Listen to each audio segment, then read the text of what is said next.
That's right. You're here for another edition of It's a Sports Show. Hey, I did something different for a change. You did. Instead of welcome. Alongside me, Dolphin Paul, as always, I'm Scott Cray. And this, folks, Boston is your home of the first place Boston Celtics. You're my home. How about that? I tried to karaoke. I couldn't do it. Too good. Boy, did they shoot up the ladder quickly. And we'll talk about ever since the Iverson rumors. Imagine that. They're playing well enough to know that they don't need Iverson. We'll talk about that in a minute. We're not going to talk about the Miami Dolphins. Good. You know what happened? I think we talked too much about them in the last 2 weeks. They're making me mad. Boy, they sure did look good against those Patriots They're a couple making weeks me mad. ago. Hey, first thing on the list is no matter where you go, whether it's ESPN, our show, sports radio, your buddies at the Score, the top-notch thing being talked about right now this week was Saturday's NBA brawl at MSG between the Knicks and Nuggets. And finally, the commissioner, I always call him Howard Stern. I almost feel like anyone with the last name Stern should be called Howard no matter what. But name recognition, I think they call that. That's what it's all about. David Stern, the commish, laying down all the suspensions. And by now, people, this is more of an opinionated show where, we toss out our opinions. We're not reporting that there's a brawl. If you have a pulse and you're into sports at all, you know all about it. So, first of all, your take on the whole thing. I don't know if you caught it during game time. Well, you wouldn't have unless you got the Yes Network. But seeing it on the highlights for the first time, what was your impression? Well, Awesome. Hey, let's go. Glad boxing's back. This game's pretty interesting. I mean, my biggest impression was Cariello Anthony. Yeah, Cariello, he popped him and then took off. And then took off and ran backwards. Boom! I'll see you later. Kind of makes for a waste of time on Carmelo Anthony's part. If you're gonna bail out, don't even do it in the first place. The thing was the fight itself was kind of at its tail end until Carmelo decided to pop someone in the jaw, and then it all erupted again and carried over to the other side of the court. Carmelo Anthony getting the biggest dose of all for that pop shot, 15-game suspension. He has the right to appeal it, of course, but as of right now, that's where it stands. I think he did the right thing. I mean, a 15-game suspension, he was the big aggressor, if you will, or the biggest perpetrator of that particular fight. He didn't start any of it. No, he didn't start. But when you look at the whole realm of the fight. Maybe perpetrator is not the right word. He was the biggest, he had the biggest crime of all the players involved. It was pretty blatant. I mean, he took a pretty big punch. And like we mentioned it before, he just took a punch and then kind of backed out. And that dude felt it. If you took a real good punch, look it was a good punch. At the replay, the guy kind of was surprised and then went towards him, but then kind of like he got stunned a bit. So it was a good punch on Carmelo Anthony's part. But is it worth 15 games and $641,000 it's going to cost him? I don't know if that's a big deal to him or not. I would think in any realm of it. $640,000 is still $640,000. I mean, he makes a tremendous amount of money. Probably, that's probably years like would it take me to make that? Right, That's ridiculous. It's probably like $1,000 for me and you, which doing this show. Hey, even $1,000 would be disappointing to us. A big fine, but not like life altering. I don't think so. Hey, he threw the punch. I think the commissioner came down with a good suspension. And so that was my next question. Do you think that overall people feel like that was worthy? Yeah, I think it's about right. Now let's hope it doesn't get reduced to 5, because again, he has the right to appeal. He hasn't announced it yet, whether he will or not.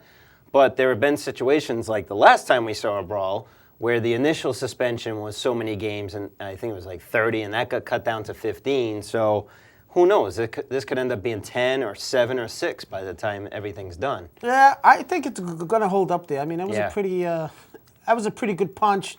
And, right before that, he kind of not jumped into it, but it's not like him and that guy were throwing blows back and forth and he landed. I mean, it kind of came out of nowhere. Yeah, he just went in there and sucker punched him and backed out. So I don't see how you could reduce it by too many more games, if at all. So why do you think Carmelo Anthony, obviously a big part of this team, not just in points, but as a leader? Leading scorer in the NBA. Right. He's also a leader on the team.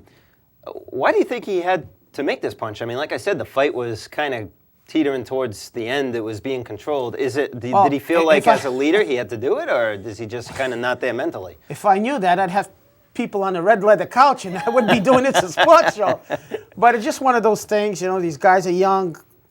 All these sports, and not to jump off the NBA, but we've had some incidences with your Cincinnati Bengals, some stuff with the Chicago Bears. I mean, football, baseball, it's all sports. It seems like violence, whether we cover it more or not, that would be assault in any other That's pretty walk amazing. of life. But, Yeah. but you got to cut some slack to, they do play a physical game. Things happen. Emotions get up. And, I'm not condoning it, certainly. But, every once in a while, that's going to happen. Yeah, Right. We had it a while back. Fortunately, there was nobody in the crowd involved. So you hit the It players. got taken slightly into the crowd, but nobody really. Well, it wasn't like a one-on-one with the a crowd. only way you can hurt these players is how they did it in the pocketbooks, and sometimes Yeah. it's not as much as we like because of the unions and league rules and so forth. But Right. that's a pretty 15 games for the leading scorer in the NBA. That's a pretty good Is suspension. it enough to put a hold on brawls or anything of that nature for at least No, I another don't couple think of so. years? These guys make so much money. So you think that Stern needs to maybe crack down even more? Well, I think he's limited as to what he can do. Right. How much can you, if it happens again, these players, they got tempers just like the rest of us. It's a hard foul with one thing leads to the other. Right. I just think, I don't have a strong take on it because it was a brawl, and obviously Carmelo wasn't very bright with that punch. Right. That was a big punch. I think things would have. It just seems like such a stupid thing for him to do. Not just in the sheer fact that he did it, but when it happened. If it happened in the middle of the brawl, at least you could say he was part of it. But he kind of almost re-energized the entire thing by coming out with that. Anyway, Yeah, the question you asked as far as him being a leader, and he's the NBA leading scorer. Not that he has to be a poster child for anything, but yeah, he is the leader at the Denver Nuggets, and to do that, I'm sure he feels bad about it. He's still a very young player. Again, Right. I'm not condoning it, but it is something stupid, and hopefully he'll realize that. well, that's the good question is... He could have seriously hurt the guy. You bet. punch a guy like that without looking. A basketball player who Break a jaw, obviously break an needs eye. his eyes to play. Yep. Your jaw and eye would be even worse. So. And that's the only thing I'm happy with what Commissioner David Stern has done in being tough. Altogether, 7 players suspended, a total of 36 games. This is going to put a huge blow to the Nuggets because they're going to be without Anthony, as you already mentioned, is the leading scorer in the NBA, and J.R. Smith. Combined, they're 48 points per game. And neither one are coming back That's until... half the team's points. Can you imagine that? Making up 46... That's like Manny and Big Papi being out of the Red Sox lineup. No, Carmelo got 15. Carmelo got 15. He's not eligible to come back until January 20th. Yep. J.R. Smith was one of them that I believe got a 6-game. He's out until January 8th. So, somebody's got to step up. That's going to hurt them, and they're going to 46 hurt points. and they're going to hurt their team. So that's.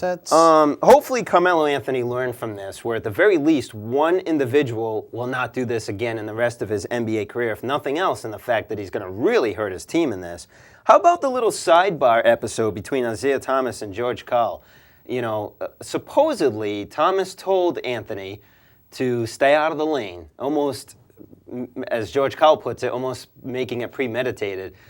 The commissioner couldn't, supposedly, do anything against Thomas because he couldn't prove that those comments were made. What do you think about this whole, it's like almost a full drama thing in itself, that these two will go tit for tat. George Karl made some pretty crass comments against Isaiah Thomas. I think you called him an idiot. He called him several things. An idiot was one of them. Wasn't that the word? Well, he's probably right. I think he's right in this particular case. Isaiah Thomas, I didn't think handled himself very well before and after this whole situation. So, just adds to the whole drama. It'd be interesting to see when these two teams play again. That's what I want to see. They're not playing again until next year. That's what people are waiting for. They want to see if these Now, two I'm teams are going at disappointed. it. Ain't happening. Unless, of course, there's some sort of playoff scenario, which I'll tell you, right now, you got to wonder, without 48 points per game, it's like... Well, they're going to have to hold the fort. 15 games, hopefully they can win half. It'll be interesting to see what type of effect that has. And the guys Well, at the time of this taping, they are officially 1-0, because they've only played one game since it was handed down, and they only won it by 1 point at the buzzer. So far, so good. 1-0. Can't beat that. They're batting 1,000 so far. Want to move on? We got one more NBA note. We'll move on, though, to Allen Iverson. This brawl is the worst thing that could happen to him, because all of a sudden, for a week, that's all we're talking about is the brawl, no more AI. The Miami Heat has said, sorry, not interested, and they were not so much at the forefront, but because of their, potential playoff hopes, even though it's early in the season, and with Shaq being out after knee surgery, it looked like AI would be a good fit because they need some points scored. But another team bailing out, and AI, it's ironic. In the NBA now, you have, because AI was the second leading scorer, just behind Carmelo The Anthony. top 2 leading scorers are out. Not going to be playing anytime soon. I wonder if a deal's going to be made with AI anytime soon. Well, I think the Sixers were trying to get as much as possible. Now, this could help in a way if some players are out, or I mean, it depends. I mean, as time goes on, you either realize you need Allen Iverson or you don't. So it's kind of a tough situation to call. But I think Philadelphia is trying to maximize their dollar value for AI, and a lot of teams aren't really biting. Right, because they know that they don't Well, have a they know choice. now what the situation is, and in case of the Celtics, Al Jefferson is starting to play real well. He's starting to play like the player we talked about last year. Yep. I mean, if this guy could keep playing the way he is, they could finally find that big guy they've been longing for so long. Right. But, I still would love to see Allen Iverson because I'm greedy and I want to see I'm not a patience guy. I'm instant success, baby. I want to see. Well, even at I want to this see point, AI and Paul Pierce. That would get me to turn the TV on. Now, would I want to give up Jefferson and Delonte and Gerald Green? No, I probably wouldn't. But I'd love for something to get done. See, you're not the first person to say that, and I have a problem with that. When you say, I have a problem with you, DP. Okay. Whoa. Bring it on, fella. When you say, I don't have patience for the young guys, it's time to move on, but then you're not willing to get rid of them, it's one or the other. Al Jefferson, that's the only guy that I'm saying is untouchable. Okay, so don't touch Al Jefferson, which would be hard to do to bring AI in. Right. It's pretty much sure that Jefferson's gone because you need that large contract to make up the money amount. Al Jefferson right now is like on the fence. Yeah. It's like you see that big upside. I mean, this guy's still so young. Right. You see that, boy, if they could have that big guy in the middle, a la Tim Duncan. I mean, whatever lit a fire under his rear end. Some people say it's the trade rumors. Whatever it did, it worked, and they're playing well. I don't know. I see a lot of young guys on this team. We talked about it before, and Patience. yeah, that's the thing. running Patience. out. I mean, We're all running Chauncey out. Billups took 3, 4, 5 years to develop. By that time, Paul Pierce is going to be 40. Over the hill, right? So He'll be 43, shooting jump well, step. that's the thing. I mean, I'd like to see AI, but of course, in the right situation. I wouldn't give everything up for him. But I don't think he's going to fit because, like we talked about with the salary and stuff before, So Salary numbers, it could happen. You have to give up a lot, and one of those has to be a double-digit salary.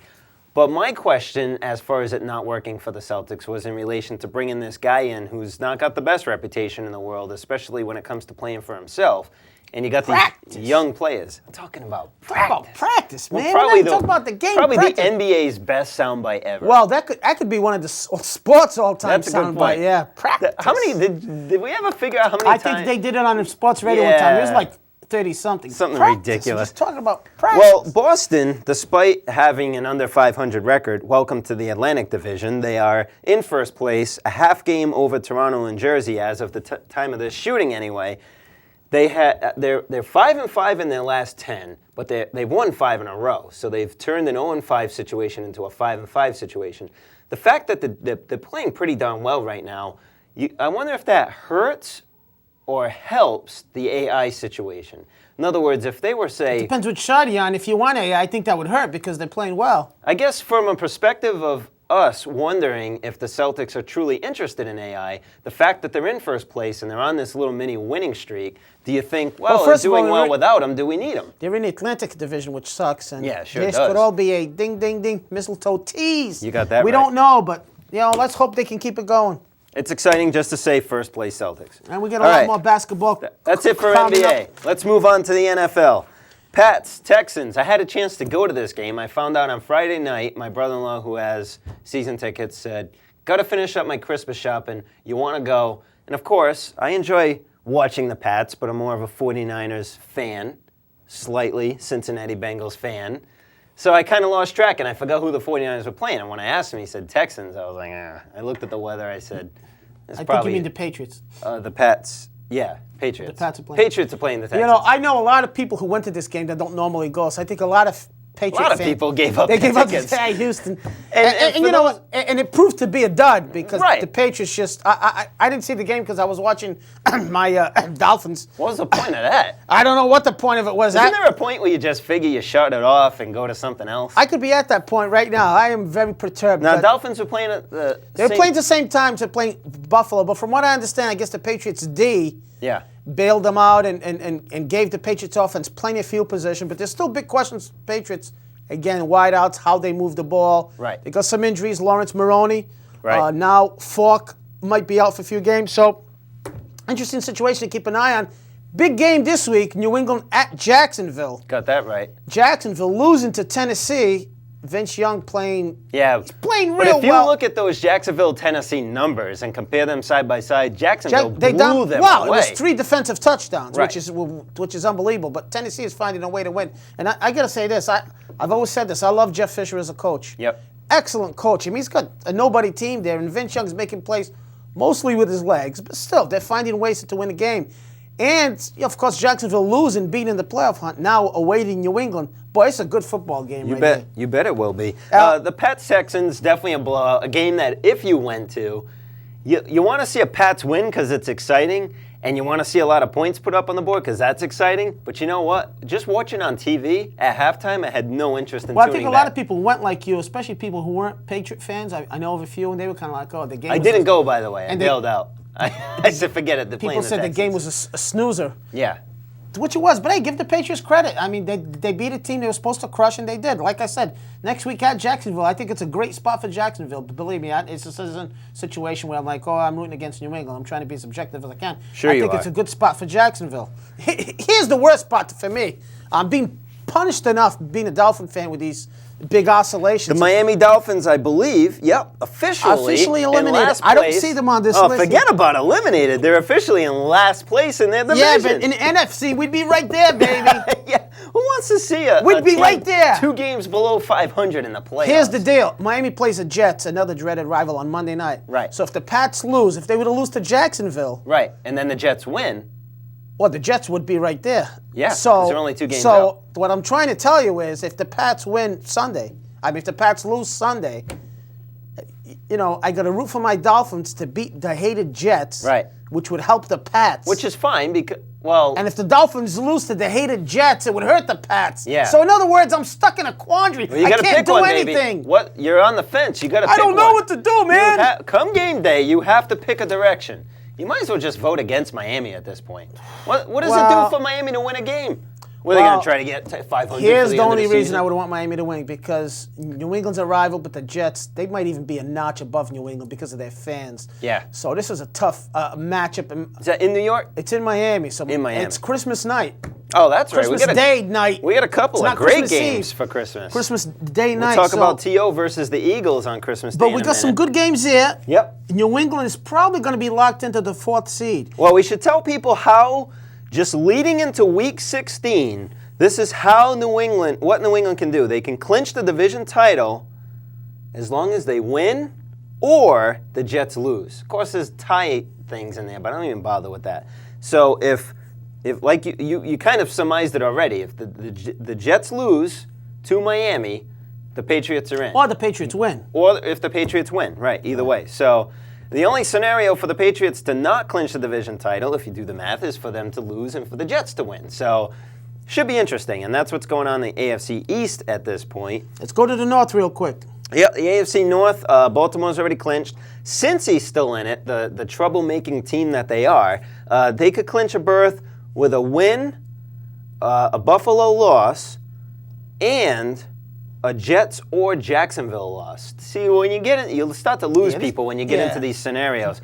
Next week, there'll be a few more teams still left, and things will be very definitive. Cincinnati, as we tape the show, it's Tuesday. Last night, on Monday night, got pretty walloped by the Colts, who came back not only offensively, they came back well defensively. They did a good job of containing the run. Which was the worry all along about. And the knuckleheads on Monday Night Football pointed out correctly, I thought, Joe Theismann, that Cincinnati was a little too run-oriented. Right.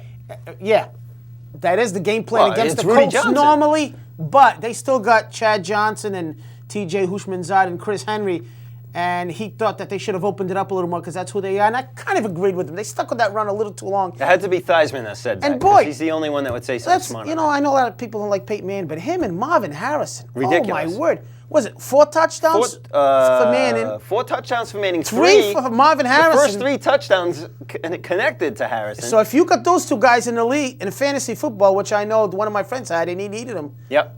What a night! Imagine having that handcuff of both of them. I mean, they are unbelievable. I think by the time it's all said and done, I mean, they're already the top duo in NFL history. But and was a long time ago. How about, this has been going on for quite some time time now. How about now. Peyton's numbers? He, I don't have it exactly, but he had a quarterback rating of like 136. Yeah. 4 touchdowns. Just under 300 yards. He only missed 3 or 4 passes. Unbelievable. So Cincinnati, failed to get something done there. I kind of enjoyed watching that Monday night game. just for I expected a little more from Cincinnati. I thought they were going to be up for the challenge, and they weren't.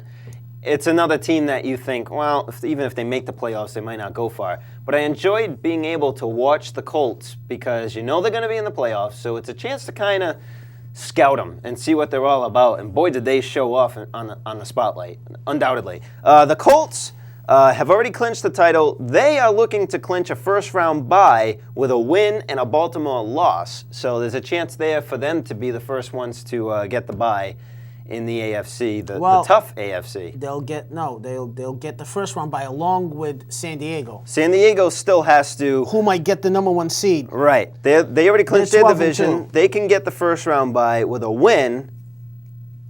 Geez, look at this. A win or an Indianapolis loss or a Baltimore loss. A tie. Or... And this is Indianapolis loss again. I like when it says a tie. Imagine a team sitting there. Stupid ties. Well, right now, right now, it's Indy and San Diego fighting for the same thing. Whoever wins gets it, according to other teams. And Baltimore. Oh, right. Out of those 3 teams, 2 of them are fighting for a week off the first week. That's what it comes down to. San Diego's almost... How come San Diego can't clinch? Well, they can. They're almost assured of a first-round bye. Okay. San Diego first-round bye with a win. Right. An Indianapolis loss. But that's just formalities because San Diego, they look pretty dominant. They're ridiculous. Yeah, Want to talk about them for a few minutes? LaDainian Tomlinson. That's all you need to talk about. No, seriously. You know what? They got a good defense. Yeah, but San Diego has been called a well-balanced team several times over, so you can't say it's just LT. Although he's obviously a huge part of it. You got LT, but you got a couple big questions going into the playoffs. One we talked about before, Marty. Right. Marty's playoff record is less than stellar. Yep. Tends to get into a shell. And Phillip Rivers has never been in a playoff game. He didn't look good either. Well, it's his first round as a starting quarterback. He if did Marty not look gets good. into a shell and starts to hand off, playoff atmosphere is a different thing.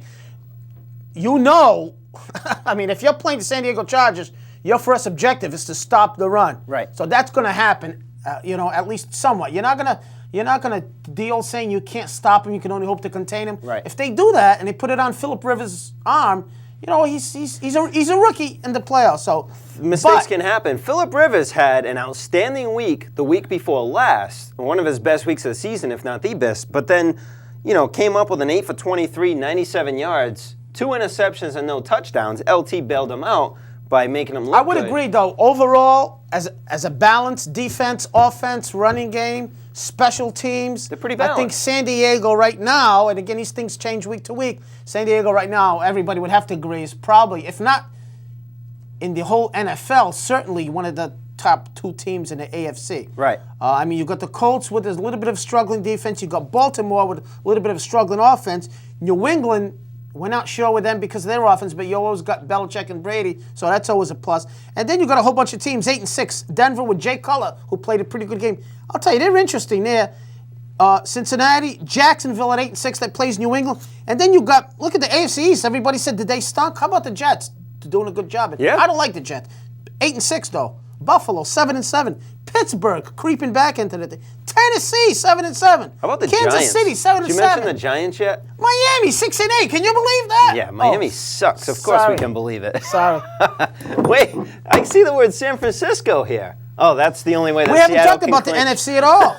That's because there's not a lot to talk about. Well, in NFC, what a big conference. Let's face it. 8-6, and you're almost fighting for. You could probably win the division. Yeah. 9-5 is the second best record in the NFC. The New Orleans Saints and the Dallas Cowboys. Right. Chicago's clearly ahead of everybody else. And you got a whole bunch of teams, including St. Louis, who was 6-8. Pretty ridiculous. St. Louis, Minnesota, Carolina, San Francisco, Green Bay. are all alive. That is unbelievable. 12 teams total. And San Francisco, I give them the best edge. No, not because they're your team.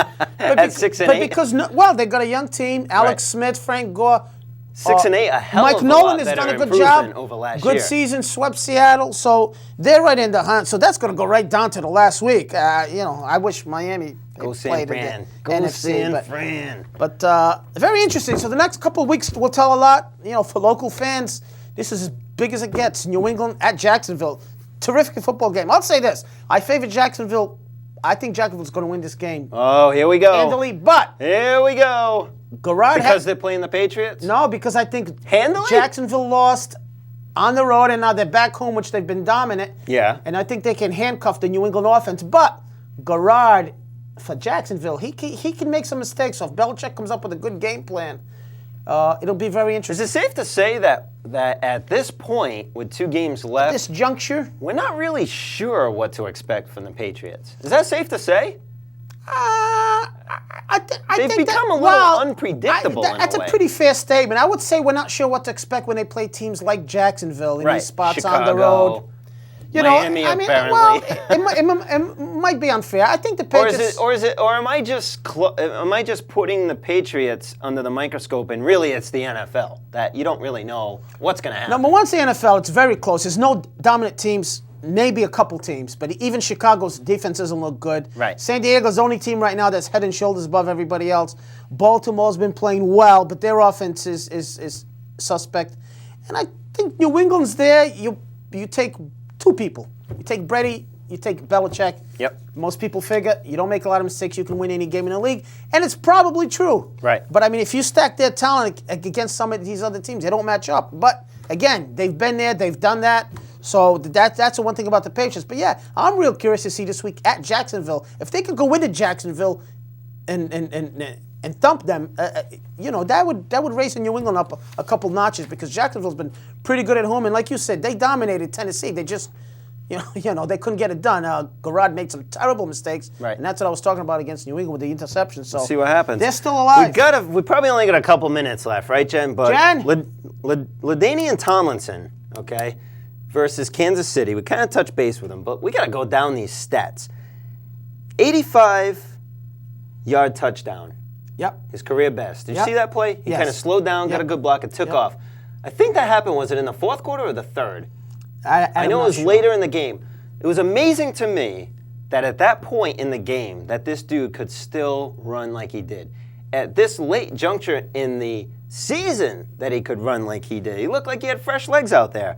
199 yards, his season best. That 85-yard touchdown was his career best. Added 2 more touchdowns to his list. Gave him 31 touchdowns for the year, a new NFL record. Gave him 186 points, a new NFL record, which is 46 years old, by the way. You don't see those records broken every day. And he's got a total of 1,626 yards rushing on the season. He's a one-man wrecking machine. Let's talk about a few things real quick. I know we don't got a lot of time, and we certainly want to wish our viewers happy holidays and Merry Christmas because this is our Christmas show. Happy Hanukkah. But a few years ago, they had the #1 pick. Remember that whole Michael Vick thing? Yes. And they ended up grabbing Breeze and LaDainian Tomlinson. Now, that changes the fortunes of an NFL franchise. You got that right. This guy is out of this world. Some people call him the best running back ever. I wouldn't go there yet. Who else could have had Drew Brees? I don't know. I don't know anybody who could have had Drew Brees. I don't even know who Drew Brees is. Nah. He's out of my memory. But LaDainian Tomlinson, obviously an unbelievable special year. And, I'd like to see the Chargers. It's about time that I'd like to see somebody different in the Super Bowl. I'd like to see someone like Tomlinson who deserves to be in there. If Rivers can manage the game, sure, they certainly would have to be the favorite at home, and he's out of this world. Unbelievable. And just because you mentioned that 85-yard run, yes, they say the great ones get better as the game goes on. Imagine that. 1 minute. 1 minute left. What do you want to say? Well, I want to say. I'm having a lousy Happy Christmas. Hanukkah for Tony Kornheiser, the world's best Monday night special. What do you think, know he Joe? Called Joe Theismann sexy? Were you there when he had, who's that dude he had in the booth, the actor?